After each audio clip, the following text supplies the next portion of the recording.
काफी पुराने जमाने में एक छोटी सी बस्ती में आली और हसन नाम के दो दोस्त रहते थे। दोनों बचपन से साथ थे और हर खुशी और गम में एक दूसरे के साथ खड़े रहते थे। अली एक गरीब मजदूर का बेटा था, जबकि हसन एक जमींदार का बेटा था।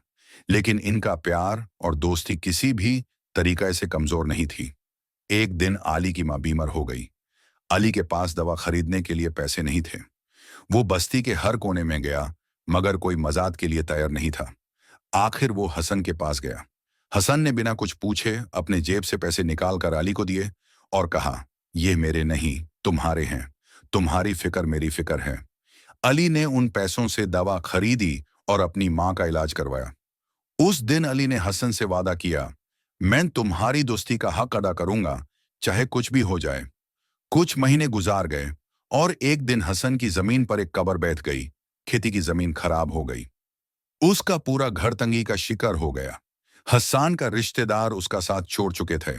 जब वो बिल्कुल अकेला हो गया तो अली उसके पास आया। अली ने अपनी छोटी सी झोपड़ी में हसन और उसके घर वालों को जगह दी और उनके साथ मिलकर काम करने लगा। दोनों ने मिलकर मेहनत की और हसन का घर फिर से खुशहाल हो गया। एक दिन हसन ने अली से पूछा, अली, तुमने मुझे मदद क्यों की? तुम्हारे पास खुद कुछ नहीं था। अली मुस्कुरा कर बोला, दोस्ती में हिसाब नहीं होता, सिर्फ वफादारी होती है।